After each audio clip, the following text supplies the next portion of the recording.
Obviously, the people in Dayton like to know secrets. And that's what we're going to do today, is share some secrets about how the NRO came to be formed and the association with the United States Air Force. I'll talk about that. And then take a look at the Gambit and Hexagon programs as a case study in the partnership between the Air Force and the National Reconnaissance Office. And Dr. Outzen will do that. I have a couple of questions for the audience first.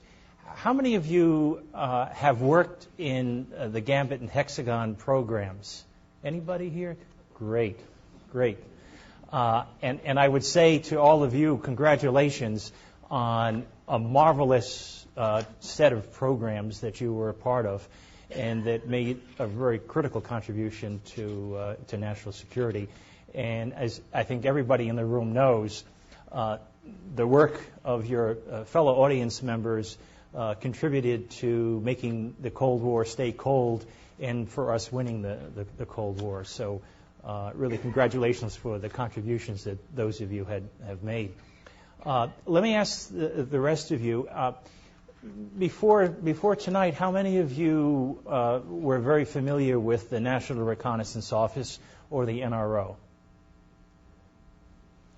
So you're into secrets already, because the NRO has been a very, very secret organization until 1992, and I'll talk about that in a few moments.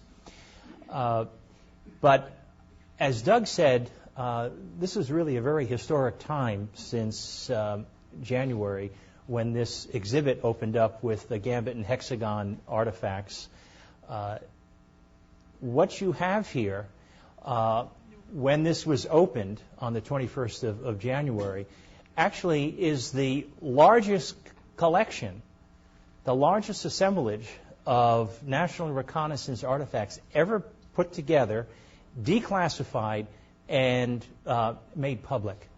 And you're a part of this historic first wave of people who are seeing these artifacts in a public venue within a context of a marvelous story.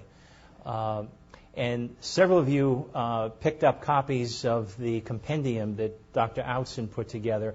And in that, you will find formally classified documents, but just recently declassified as a part of this event. So you're looking at top secret and secret material lined out. You've got the secrets in your lap in those books. But this is a very historic event here, and we're really pleased that the museum has done such a marvelous job and very quick job of putting these artifacts on display. The exhibit was opened within 6 months of the director of the NRO declassifying the programs and declassifying the artifacts. And that's probably a record in this kind of a collection being put together in an exhibit. So you have a marvelous opportunity here to get great insight into a lot of things that were very, very secret for a very long time. As I alluded to before, the National Reconnaissance Office, for its first 30 years, was in the dark. It was hidden in the shadows. It was often called the Black Air Force versus the White Air Force that was in the open in the sunlight. How many of you have heard about 4C-1000? Some of the veterans. That was the only way we referred to the National Reconnaissance Office before 1992. 4C-1000 is the room number in the Pentagon where the director of the NRO had his office. The name NRO, National Reconnaissance Office, was so classified that even the stationery after the name National Reconnaissance Office had the, in brackets, secret, talent keyhole. We couldn't even say the name National Reconnaissance Office. We said, oh, I'm going over to 4C-1000, and we knew. We didn't talk about satellite reconnaissance for a very long time. That was classified, the mere fact of. Even within classified channels, we would typically say oh, we're going to get some overhead, with a kind of the wink of the eye. Well, in 1992, things changed dramatically, and the darkness disappeared, and you suddenly had the National Reconnaissance Office come out of the dark and show itself as the Black Air Force. Okay? Now, your first secret. Oh! Let me help you there. Thank you. Well, I might as well go all the way.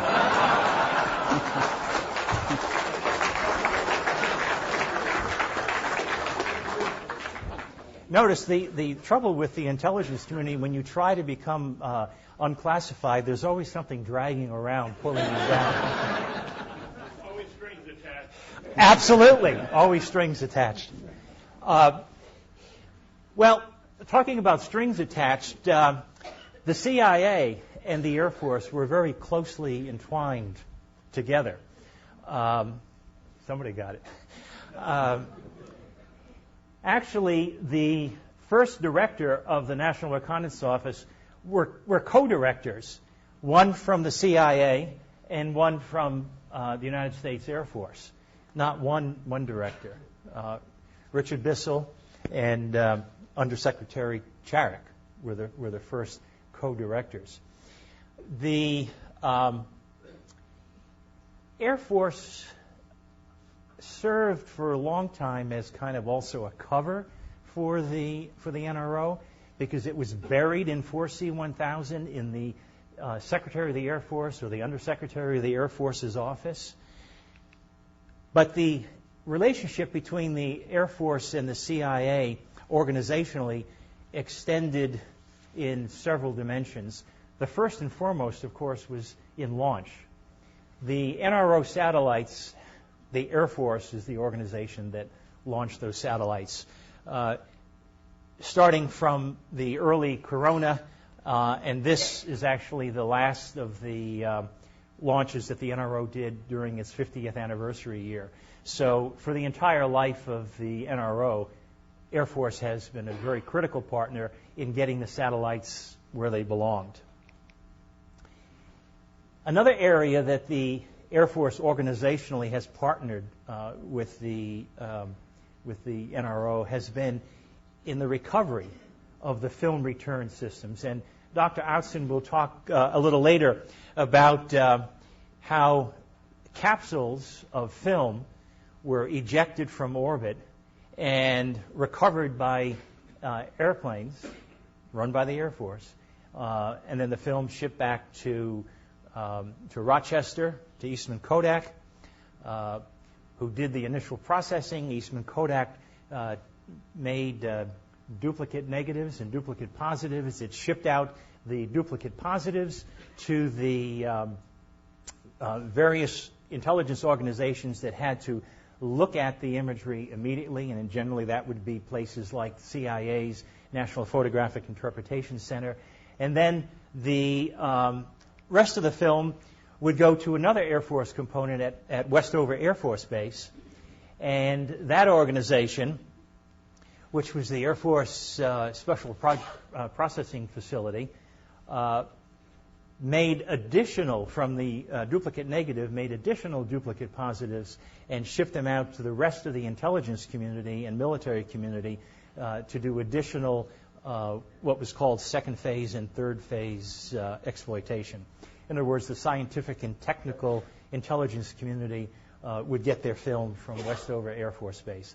So this was an Air Force partnership, Air Force organization. This organization not only processed the film, but they also looked at the quality of the film. They made sure that the film met the proper standards, and they identified the level of the quality of the film. Very, very important for future mission plannings. Another area that the Air Force played a key role was providing people, and these people are not in uniform. And I selected this picture in particular to make a point, and that is that this is a reunion of the people in the Corona. Corona was the first photosatellite reconnaissance program, which initially operated in 1960, and here in 2002, they're coming together as a team. There was a lot of teamwork, and those of you who worked in these programs would probably agree with me that wherever you were working in the program, you were as a team, collaboratively working, and it created bonds that extended beyond the tours of people. There are informal reunions that take place with alumni, not only from corporate but also in the military. Air Force components, NRO components, CIA components, they just come together. Kodak people, Lockheed people, all of those who were involved, they continue to come together.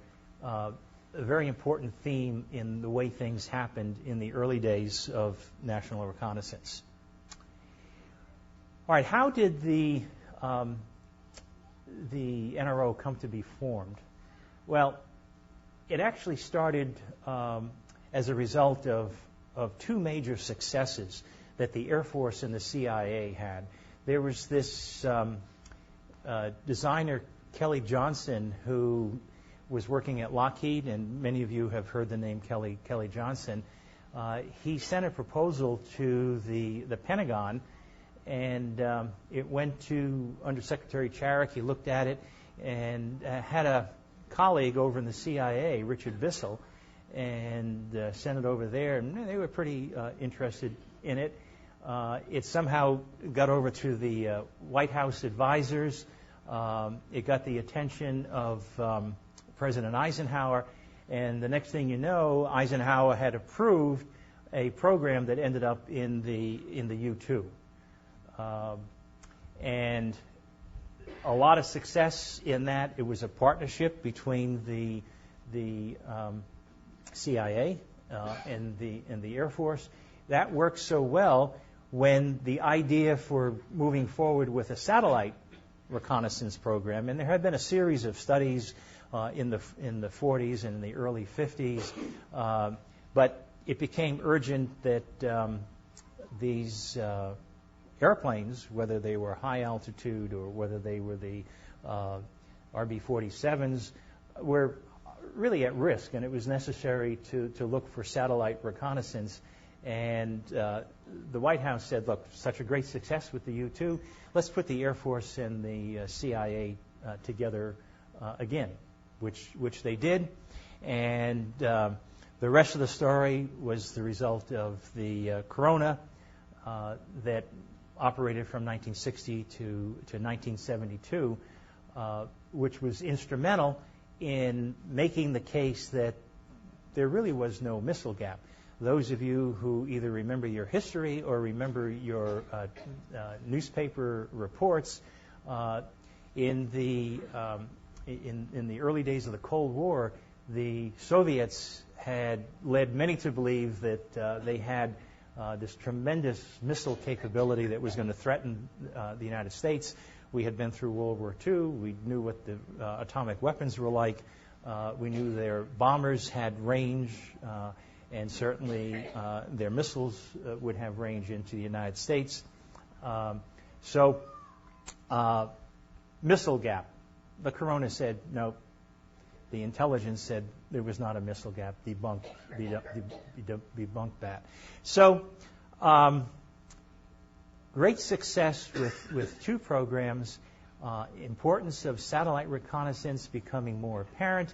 The next thing we know, there's a decision to bring all of the nation's national reconnaissance, satellite reconnaissance activities together in one organization. Since everything works so well with the NRO, with the CIA and the Air Force, we ended up having an NRO formed with agreement between the leadership at the CIA and the leadership at the Pentagon, and the decision was made, let's create this office, the National Reconnaissance Office. But it was a streamlined office in the beginning, small staff at the Pentagon, 4C-1000, and it became organized into what we now call the alphabetic programs. And the Air Force took care of Program A, the CIA took care of Program B, there was a Program C that the Navy took care of, and there was a Program D that took care of the National Reconnaissance Airborne assets, which were basically the U-2 and the 812, also known in another form as the SR-71. So you had these four programs. There were the autonomous program directors, all kind of working as a confederation, reporting to the director of the NRO, who was generally the Undersecretary of the Air Force or the Secretary of the Air Force or an assistant to the Secretary of the Air Force over time. The way it was structured, the director of the NRO was always a civilian appointed by the Secretary of Defense, and the deputy director was always an intelligence officer appointed by the Director of Central Intelligence, now the Director of National Intelligence. So a partnership. But the NRO is a strange organization. It doesn't have anybody working for it. It doesn't have a personnel system. It really borrows from organizations. It has people detailed from the Air Force, from the CIA, from the Navy, smaller numbers from the Army. But the people belong organizationally to their parent organization, but they work in the National Reconnaissance Office. People made a lot of sacrifices who, over the years, worked in the NRO. There were military officers who said it was more gratifying to work on a satellite reconnaissance program than to take all of the assignments that I would need to get promoted to colonel or general. I want to stay where I am. And so you had people from CIA and the Air Force essentially having a whole career in the black Air Force, working for 4C-1000 and making marvelous contributions. So, as I said, it was the U-2 program. Kelly Johnson's idea, that's of course Gary Powers. The success of the U-2, the success of Corona, that resulted in the creation of this formerly secret organization. And now I'll turn it over to Dr. Outzen, who will kind of give you a case study analysis of the Gambit and Hexagon, and you'll see a little bit more of how the CIA and the Air Force kind of work together, and also you see about how these programs really had a significant impact on our national security. And again, it's great to have people in the audience who contributed to the National Reconnaissance Program, and I would encourage you, the others of you, to catch some of those people at the end and see if they can share some stories with you.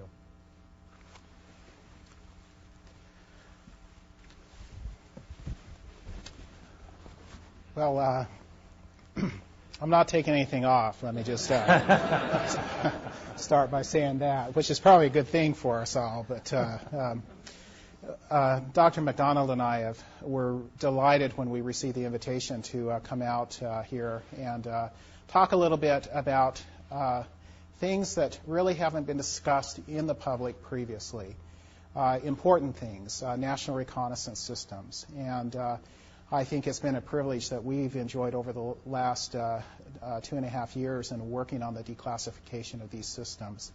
This evening, what I hope to be able to do is talk a little bit about the Gambit and Hexagon systems and really the Air Force's involvement in photo reconnaissance as a case study of how the Air Force took a leadership role in developing capabilities that fundamentally changed the way that we understood the Cold War, understood the resources of the Soviet Union and other adversaries in the Cold War, and then had better direction on how to more effectively and efficiently use our resources.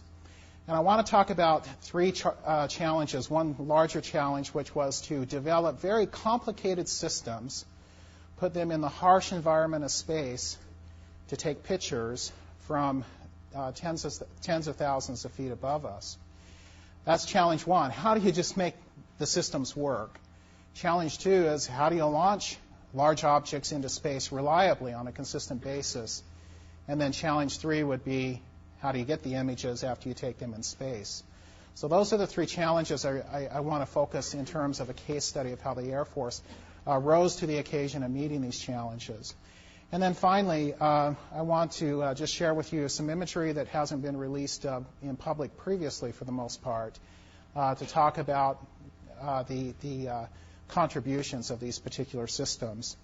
Now, as a historian, I have to start someplace in a historical story. And I want to start in the aftermath of World War II. Really, that's where the Air Force's involvement traces back to. It was interesting walking around the museum today and seeing various displays of General Hap Arnold and his contributions to the United States Air Force. Probably one of the most significant contributions any individual made to the development of photo reconnaissance resulted in this 1946 report. We can trace the genealogy, so to speak, of photo reconnaissance back to 1946 in the aftermath of World War II. RAND Corporation, which in that year was established by the Douglas Aircraft Company, at the request of General Arnold, to think about how to use new technology to fend off emerging adversaries. A think tank, which was a concept that the British had developed a few years earlier, Arnold believed that we needed to have a think tank to think about how to leverage emerging technology. Their very first report, the RAND Corporation, is this report. It's entitled Preliminary Design of an Experimental World-Circling Spaceship. And it's really this report that we trace the history of satellite reconnaissance back to. The other element that I want to just quickly take you back in time to is I think it was President Eisenhower that described the attitude best in the aftermath of World War II. No more Pearl Harbors. We didn't want surprises again. We wanted to understand what our adversaries were doing. So two things came together, emerging technology and this concern that we defend the country from surprise attacks. What I've chosen to do tonight to kind of illustrate this story, I'm going to show you this evening images, photographs, graphics that we have never released to the public before. They've been recently declassified. In about 2 months, we're going to publish these. But I thought tonight I would just use these images to tell this story about the Air Force's involvement. So let me start with the first photo reconnaissance system that the Air Force was involved in. Eventually, it became known as SAMOS. Its genealogy goes back to really 1954, when the RAND Corporation followed up with a preliminary report called Project Feedback, which refined this concept of using an Earth-circling spaceship, which became known as a satellite, to take pictures from space and understand what our adversaries were doing. The original program was called Weapon System 1117L, later renamed Sentry, and finally named SAMOS in the late 1950s. The concept here was, let's take pictures from space. And there are two basic ways that we want to explore in trying to take the pictures. One would be, go to the next one here.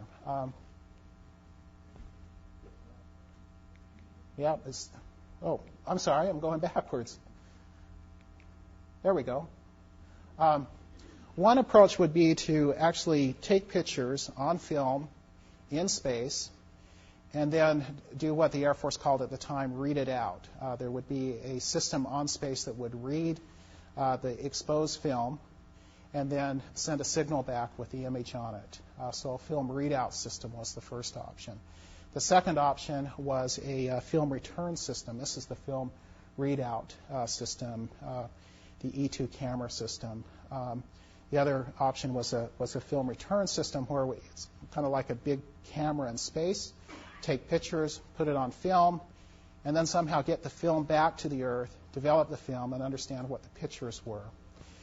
The program struggled in its early years, and there's good reason for this. It's brand new technology. The Air Force was doing something that nobody had attempted to do successfully before, and that was take pictures from space. And anytime you try to develop new technology, there's lots of unknowns, there's lots of risk, there's lots of opportunity if you succeed in order to solve very challenging problems. Dr. McDonald talked a little bit about the next system, which is Corona. Here are a couple of illustrations of the Corona system. Corona became the very first successful photo reconnaissance system. And there are some reasons for why it worked.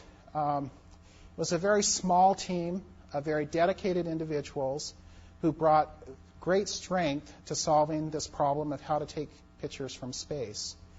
It took expertise from the Air Force and from the Central Intelligence Agency. It leveraged opportunities to expedite development of the system. If the CIA had authorities, and they have special authorities to procure things quickly and efficiently, they would use those authorities. If they needed a strength or a resource such as launch from the Air Force, they would utilize those resources. And it became a real demonstration of cooperation in developing a successful photo reconnaissance system. The system was designed really to last for 2 years with the hope that we would have successor systems in the SAMOS. This was a film return system, so the pictures were to be taken on orbit, deorbited, and developed back on Earth. The hope was that SAMOS would come online and carry out a film readout system, which would get the pictures back more efficiently and more quickly. Well, SAMOS ran into a lot of difficulties, and by 1963, Dr. Joseph Charig, then director of the NRO, canceled the program. There were multiple reasons for it failing. Sometimes there were launch reasons, integration reasons, camera system reasons. But again, it was an emerging technology with a lot of risk. Corona itself faced very much a losing record in its first set of launches. Of the first 13 attempts at launch, all 13 failed. That we nowadays say, we probably wouldn't make it past 1 or 2 launches. The world's changed quite a bit. But on the 14th launch, which was actually labeled Discover or Corona 13, there was one launch that failed so early it wasn't even numbered. So it's a little confusing sometimes. But on the 13th launch, we actually had a successful recovery of the Corona bucket. Now, the Air Force was very astute. I think another really important lesson learned here. Because there had been so many failures in a row, there was a lot of pressure to cancel the program and redirect resources elsewhere to solve this problem of photo reconnaissance. The Air Force, upon retrieving the bucket, as we called it, the film return vehicle, immediately took it to Washington, D.C., immediately went to the office of the President, and gave the President, at the time, it was an experimental launch. Somebody had actually put an American flag in. It didn't carry film or a camera system. Gave the President the flag that had gone into space. And the President, we have a very famous picture that we've disseminated very widely that shows President Eisenhower with the bucket and with the flag. Now, why that's important is the President's now able to reinforce his support, and Eisenhower's support was pivotal for continuing this program. So it gave him some cover to continue supporting the Corona program. That's the early involvement of the Air Force. I'm going to talk tonight a little bit more about Gambit and Hexagon because these are the most recently declassified systems. As Dr. McDonald mentioned, we recently celebrated our 50th anniversary. Dr. McDonald was in charge of that commemoration and that celebration, and a major component of that was to declassify 2 photo reconnaissance systems that served the nation for nearly a quarter century from start to finish. The first is the Gambit system. This is an early graphic that was developed in the mid-1980s by Kodak. Kodak developed the camera for the Gambit system. They had worked on the SAMO system, had failed to develop a successful camera, but came back with Gambit. Gambit was developed to meet this challenge of getting photography from space. And its primary purpose was to take highly detailed images. We've declassified the fact that the satellites took images that had a resolution, as we say, of better than 2 feet. And what that means is from 100 to 120 or sometimes 150 miles in outer space, we'll have a camera that will look down, and it will be able to see an object that is 2 feet in size, and we would be able to identify details of that particular object, or in the case of Gambit, better than 2 feet. It's really a very successful undertaking that occurs here.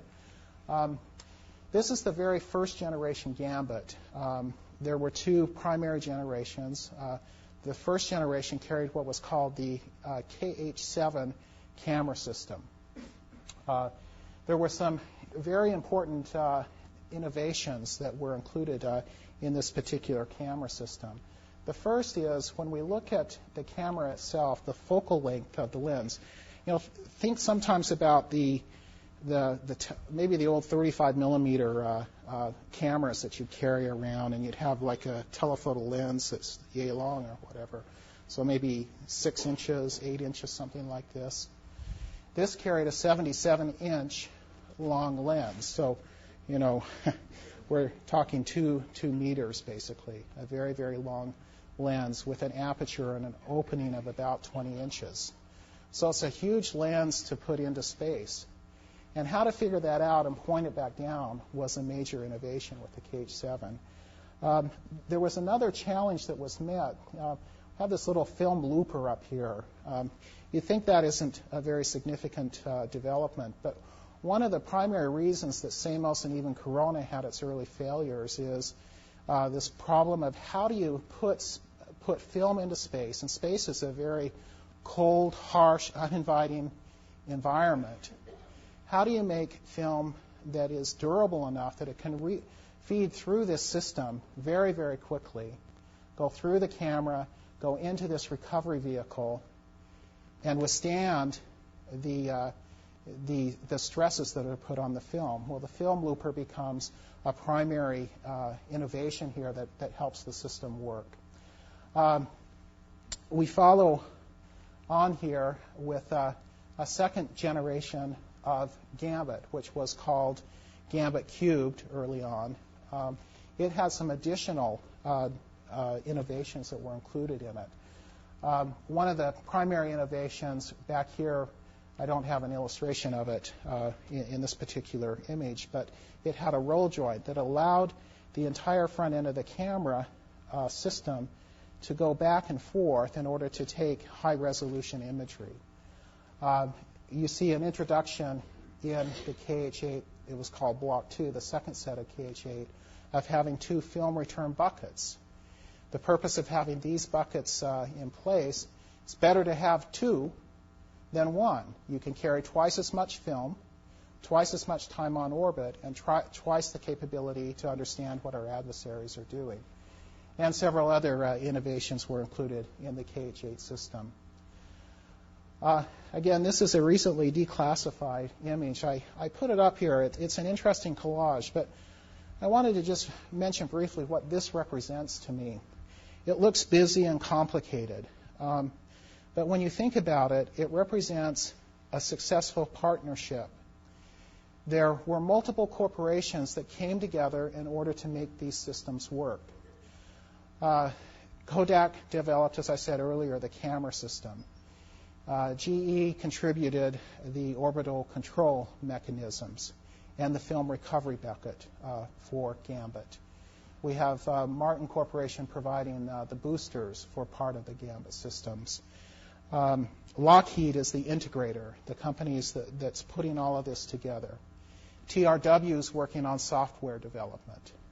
So when you sit back and you think about all of the players that are involved in this, and each of them working on a particular sub-challenge to developing a system that will work in space, and having an Air Force staff that is capable of understanding the engineering challenges, giving the guidance, direction, and hopefully understanding of how to make all this work, using slide rulers, punch cards, hand-drawn engineering designs.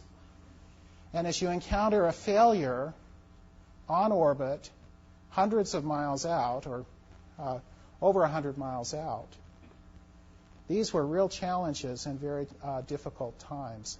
I think the fact that it worked at all is a remarkable feat to the credit of the Air Force. Just a couple other things I wanted to talk about. I thought I'd share these pictures because what I think they represent here is a real new innovation. These high bays that were developed, as they were called, to stand up a satellite, be able to integrate all the components together. This represents the cutting edge of technology in 1960. And always behind the development of technology are people. There are people that sacrifice their time, their energy.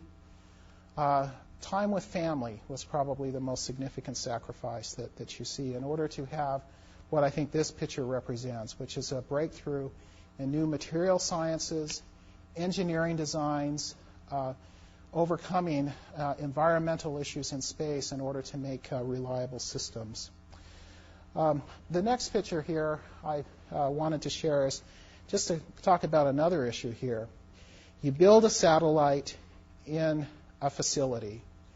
You don't launch from that facility. You have to move it. You have to get it out. They're big. When the rockets go off, people notice. It's a little hard to keep that secret.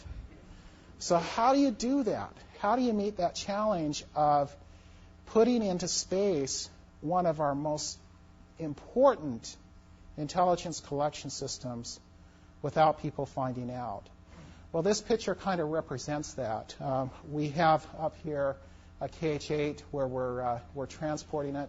In fact, if you go back into the museum, if you haven't had a chance, when you look at the KH-8 display, there is a trolley there that's very similar.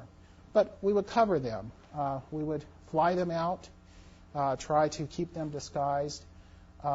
Obviously, once we got them onto the launch pad, people could see that we were launching things. But there were always cover stories for what we were doing in space. And each of these systems had a particular cover story. I think one of the most interesting of all the cover stories that I've read about or studied or seen documentation on is with the early Gambit system. And the genius idea of the Air Force program manager was to hide Gambit out in the open, all right, to make it so obvious that people would say they couldn't be doing it because they do it secretly. And he called it the null approach, that if there's a perception that nothing is there, that's the best cover of all. So the approach was basically this. We'll make it look like it's a Samos satellite, which large portions of that had been discussed out in the open. We'll purchase items along with the Samos program, but we won't call them Gambit. So the launch vehicles, the Ageno control vehicle, the design of the camera system, all of those things were purchased in conjunction with an overt or open satellite system. Hiding the system out in open, this null approach to security, it was really a very remarkable approach. I share that with you because it really demonstrates the genius that goes into thinking about every single individual problem and challenge or sub-problem and challenge that comes along with meeting this larger challenge of putting a large system into space and making it work consistently and reliably. There were multiple great ideas that would converge in order to make these systems successful. The next system I want to talk about in a little bit greater detail is Hexagon. Where to begin with Hexagon? Well, kind of at the beginning, I guess. Whereas Gambit was developed to go down and look at an object that's relatively small, or get down and gain details of relatively small objects, Hexagon was designed to really take the place of Corona in a sense, and of Gambit to a lesser extent. It was to be a hybrid system. And what I mean by take the place of Corona would take pictures of very broad areas. And by having these very broad area images, American intelligence analysts were able to identify changes that had occurred in terms of additional missile silos, additional ships being built, additional facilities in the Soviet Union. It was an incredible capability that came in, and as Bob indicated, the very first intelligence issue it solved was this missile gap concern. Hexagon was supposed to be developed to do that more effectively, do it more consistently, do it for a longer period of time with more capacity. Gambit, on the other hand, again, was taking high resolution, and the hope was you could get a high resolution, broad area coverage and have the best of both worlds. Well, this was a concept that was not new by the time Hexagon was under development. The Air Force had tried a couple of approaches to make this work, using Gambit in a slightly different way. The idea was maybe if you fly Gambit out at a much higher orbit, a dual mode Gambit, as it was known, that maybe that would solve the problem. It didn't prove as effective as we needed. Perhaps Corona's camera system could be improved. The Corona camera system had already gone through 6 different improvements by the time it reached the end of its lifespan in 1972. So it seemed like we needed to have a new system. And Hexagon became the answer. But it came with controversy. It originally was a CIA concept. And you look at the early history, CIA was saying, no, we're not going to improve Corona. It's not going to work. We're not going to improve Gambit or fly it higher in a dual mode. That's not going to work. We need an entirely new system. We have, in this very dramatic period of time, the director of the National Reconnaissance Office at complete odds with the director of Central Intelligence over this particular program. My colleague at the CIA, the chief historian there, has studied this issue very extensively, and as we compared notes on McCone, who was the director of the CIA at the time, and look at the original documentation, there was intense tension between him and Macmillan, who was director of the NRO. So this was a highly controversial project for some really important reasons. When you look at it, to try and get a sense of scale here, go back here one. Here we have the equipment, the little wheels down here, individual, and then you look at this very large satellite that's being developed here. Well, up to this point, we had launched much smaller satellites, so just getting the thing on orbit was a huge challenge. Previously, the most return buckets we had, I'll go to the next picture here because it gives a belly view of it. Instead of 2 buckets, you have 4. Corona carried about 3,000 linear feet of film. The KH-8, a second-generation Gambit, carried just over 12,000 linear feet of film. Hexagon was designed to carry 60 linear miles of film. All right. The original Corona was on orbit for about a day. The KH 7 first-generation Gambit system was on orbit, usually about a week or so, sometimes a little bit longer. The longest that the KH-8 system was on orbit was about half a year. The KH-9, or Hexagon system as it was known, was on orbit for 270 days at its longest point because it had more capability. It was a more dynamic system. So how did we get to this point of this loggerheads of the CIA and Air Force to this beautiful gold-bucketed, to me, I mean, this is just a work of art. And to be able to come here and see it, I wish I lived closer, just every day, maybe before work, come by and admire it. So you are lucky people if you live here in the area, in my opinion. How did the Air Force work this out? Well, in good fashion, the country's interests were put before organizational concerns. Over a period of time, there was an agreement that Corona would need to be replaced, and that the CIA and the Air Force would need to come together and develop this system. They divided the work up, CIA working primarily on the camera system, Air Force working on launch issues, integration issues, and other kinds of issues. And it became a highly successful program, moved forward and contributed very significantly to helping the United States win the Cold War. Another little feature of the KH-9 or the Hexagon system is this mapping camera. And you have this camera in your museum. This is it. The mapping camera, it's important because it allowed the United States to gain imagery that could be used for making maps. And maps were important for war planning and understanding once if we had a war, the lay of the land and how to deploy resources and order of battle issues, what our adversaries were likely to do. So it was very important in that sense. It gave us geodetic information, point locations for the first time. We're also used to GPS and Google Maps or Yahoo Maps or even just maps you get in your mapping book nowadays. Back in the 1960s and 70s, having that level of detail just didn't exist.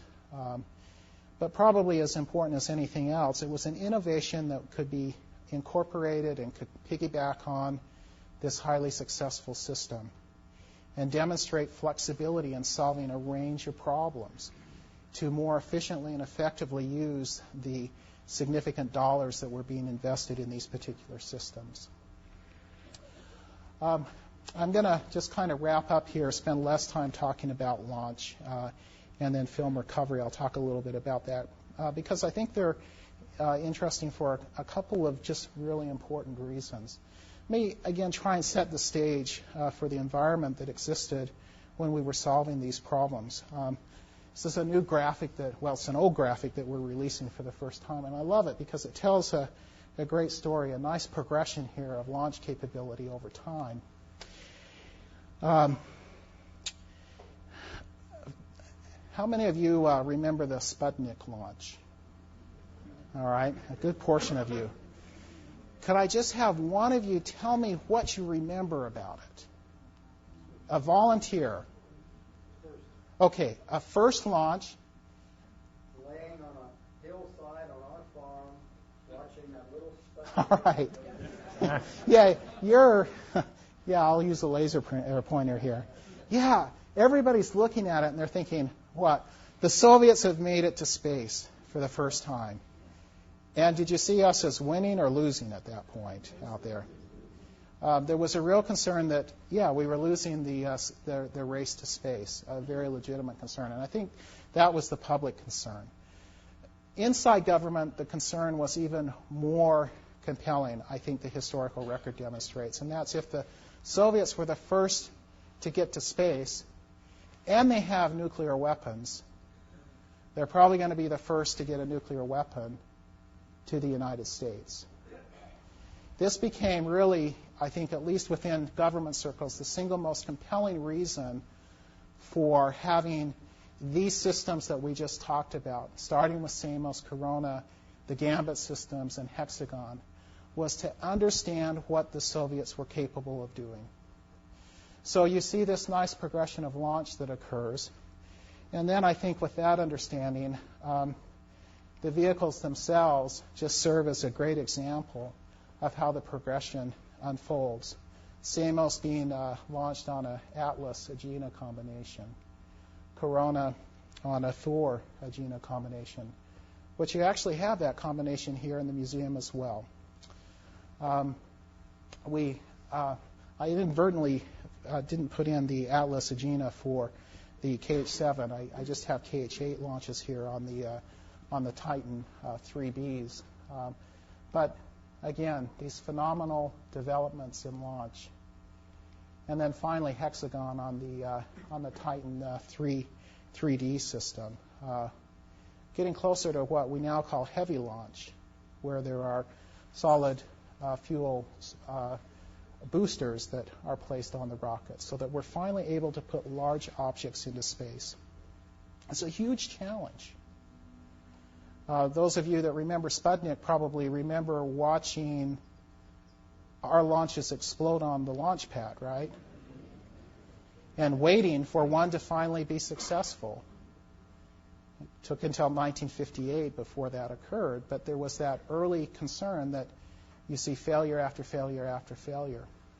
Well, again, the Air Force was primarily responsible for this. If I go back a little bit, this remarkable progression that occurs here from the early systems up to this conceptual system beyond the Saturn launch. I just thought that was a nice graphic, and these are good pictures to illustrate that success. The final challenge I want to talk about briefly tonight is the film recovery challenge. And I'll make it very brief. If you get film into space, you know, it's easy to get your film out of your camera and take it and get it developed back to when we used to do that. We don't even do that anymore. But it's very difficult to take pictures, get it from space, and develop it back in on the Earth. It was a very significant accomplishment, again, that occurred here. Basically, for all of the film return systems, they essentially had the same approach. There was always a film return vehicle in all of the systems, usually, or at least through KH-8, developed by GE. That bucket would detach. It would spin up. There would be a mechanism, a retro rocket fire to bring it back down. It would despin. There would be an emitter that would come out, eventually a parachute, which would fully deploy. The little, or the large heat shield would come off. We would then have a main chute deployment. At the same time as this was all occurring, this emitter would go back to a plane. This graphic doesn't represent it, which would identify roughly where the bucket was going to come down. And then in a grid pattern, there were several air recovery crews that were looking for it. And if it fell in the grid, the air recovery crew would come by. They used these little hooks on the end of wires here. I thought about bringing the hook, but I was afraid the security people at the airport would not like it. Usually when I do these presentations, I bring it. It's about that long. It has 4 prongs on it. It's just a little small hook like that. There were 2 of them hanging out the end of an airplane to capture the parachute. And that's how the system worked. It was designed to have 2 passes. So if you didn't catch it on the first pass, you could come back and try it again. Let's just say that there were some third pass catches by the Air Force when necessary. Not often, but again, they rise to the occasion. Again, it's people. I put this picture in. This is a picture of the test squadron in Hawaii that was responsible for the mid-air retrievals. They have a successful retrieval here, very symbolic. To them, a very significant accomplishment. In fact, it was so significant. Does anybody remember the tour after the first Discover, as it was called, the overt name, of these gentlemen going through the United States, appearing on like the Tonight Show and things like that? Anybody ever see that? Well, it became a very popular tour for the recovery crews that did this successfully. Here's a early bucket. This is the number 12 launch for Discover. Again, it wasn't successfully recovered, but here's the first bucket that's retrieved, which is the 13th numbered bucket that comes back. Just a couple things to recognize here. Like everything else, there's an evolution that occurs. Out in the front of the museum is a C-119. It is the first plane to capture an object that returned from space midair. The interesting thing about it is the Air Force and the people that were carrying out the operation didn't even know they had caught the bucket until they'd actually caught it, reeled it in, and the reason was they weren't supposed to have the bucket in their zone that they were responsible for. So they had to maintain radio silence while this other crew was going off and looking for the bucket. So they catch it, they reel it in, and finally they say, hey, we got it. There's really no reason anymore to have the other crew out looking. They went from that level of working out difficulties and challenges to the end of the programs. It was rare, very rare, that the Air Force crews missed a bucket. They practiced a lot, and they became very, very successful in carrying those out. Again, just another perspective.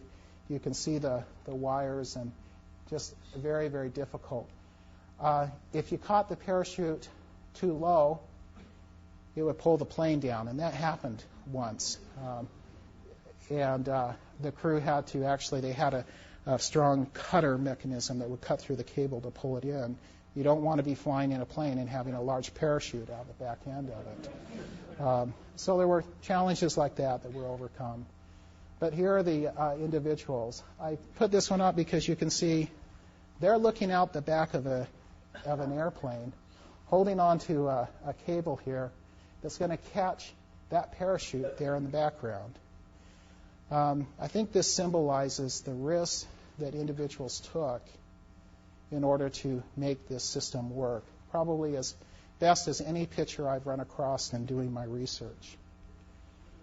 And then finally, sweet success here, to be able to look out the back of the airplane and this is what it was all about, to be able to pull this in, get the film to where it needed to be, and get it developed.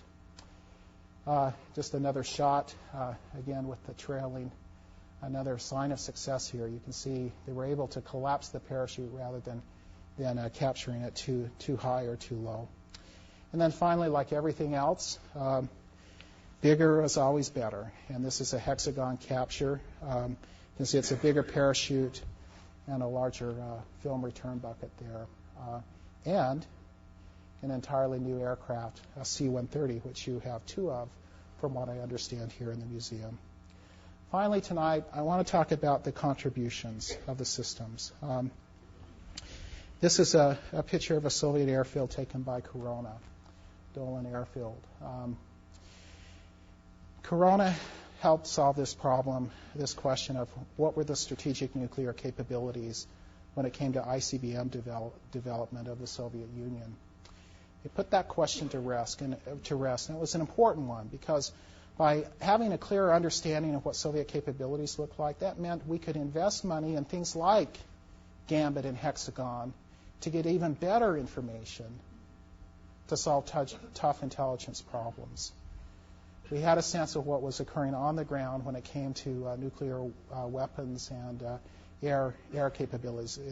I put this up. It symbolizes, I think, the strategic bombing capabilities, strategic bombers. This is an image from KH-7, first generation Gambit, of a Chinese nuclear test facility. And again, it was about understanding the nuclear threat. What were our adversaries in the Soviet Union, China, and associated states up to? How much progress were they making? What did their test results look like when they put a nuclear test in place? KH-7 really helped us solve those questions. I put this one up. We have only 8 KH-8 images that we released, and that may be all we released for a while because of the resolution of the system. It's a phenomenal system. But I put this up because It helped us understand not only sea-based deployments, but more importantly, a broader base of how do you develop weapon systems, different platforms for waging the Cold War. That's a fundamental question that it answered. And in conclusion, I wanted to use hexagon imagery tonight to really kind of talk about today.